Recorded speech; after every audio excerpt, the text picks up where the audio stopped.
हाँ, तो पहले छात्रों इस वीडियो में हम प्रश्न नंबर 15 हल करेंगे। और क्या लगता है आपको कि प्रश्न बड़ा है तो हल करना भी कठिन होगा? नहीं, बहुत ही आसान प्रश्न है।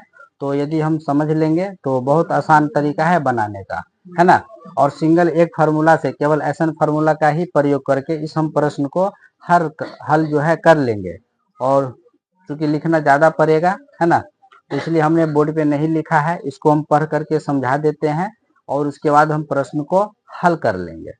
तो प्रश्न है आपका, निर्माण कार्य से संबंधित किसी ठेके में एक निश्चित तिथि के बाद कार्य को विलंब से पूरा करने के लिए जुर्माना लगाने का प्रावधान इस प्रकार है। पहले दिन के लिए 200 रुपया, दूसरे दिन के लिए 250 रुपया, तीसरे दिन के लिए 300 रुपया, ठीक है।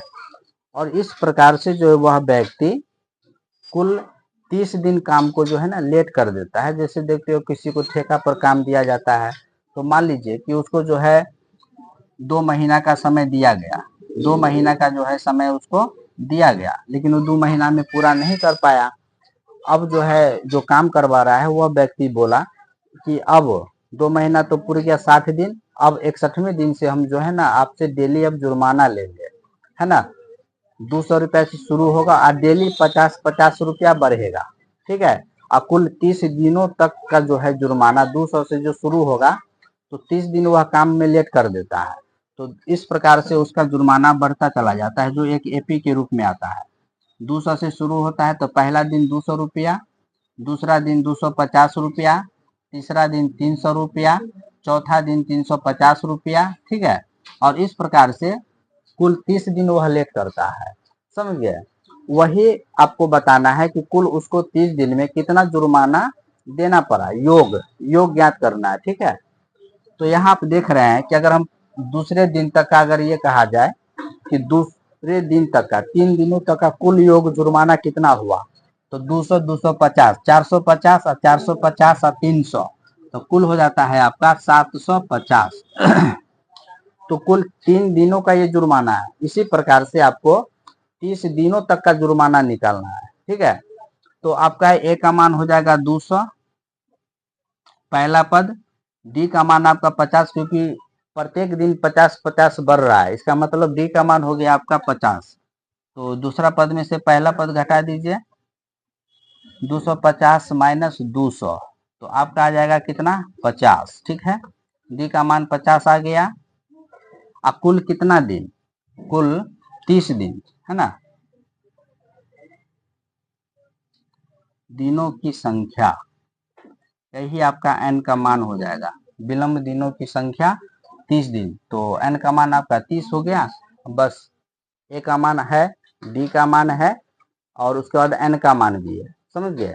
और आप इसके बाद इसको आसानी से फार्मूला का प्रयोग करके आसानी से हल कर सकते हैं। तो चलिए अब हम प्रश्न को हल करते हैं। तो जो पहले दिया हुआ है तो उसको आप पहले लिख लेंगे,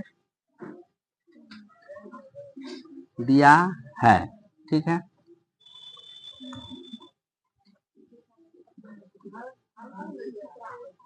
दो सौ, 250, 300, इसी प्रकार से 30 दिनों तक उसका जो है लेट होता है, ठीक। तो यहाँ आपका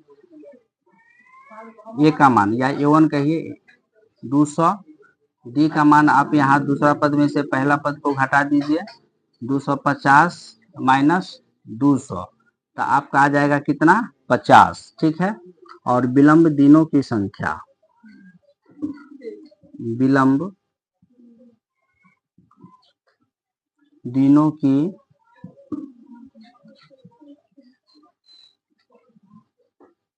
तो ये आपका एन का मान हो जाएगा, ठीक है, कितना, तो 30। बस अब यहाँ पर जो है ना एसन फार्मूला का प्रयोग करिए,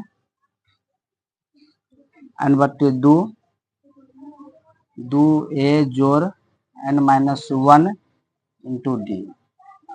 चलिए मान सब रखिए कि कुल कितना दिन लेट करता है, 30 दिन। 30 बट्टे 2, 2 ए का मान आपका आ जाएगा 200, उसके बाद एन का मान 30, डी का मान आपका आ गया कितना, 50। चलिए अब हम इसको हल करेंगे। हल करने के बाद जो अंतिम में आएगा वही हमारा जो है आंसर हो जाएगा। ठीक है,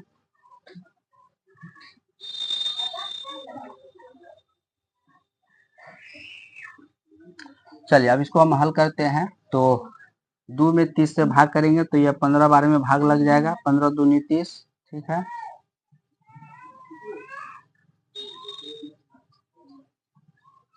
उसके बाद 200 को 2 से गुना करेंगे तो 400 आ जाएगा।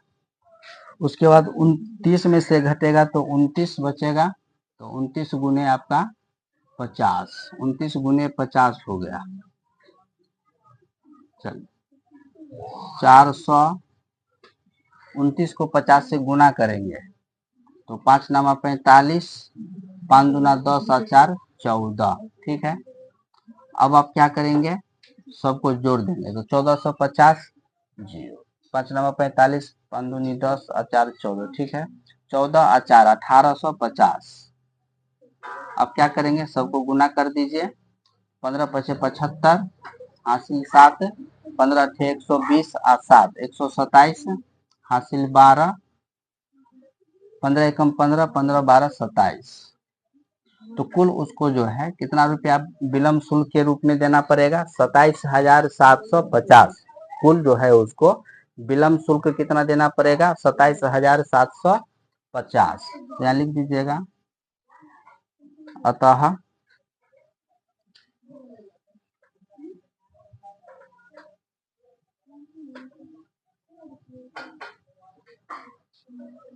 30 दिनों का विलम्ब शुल्क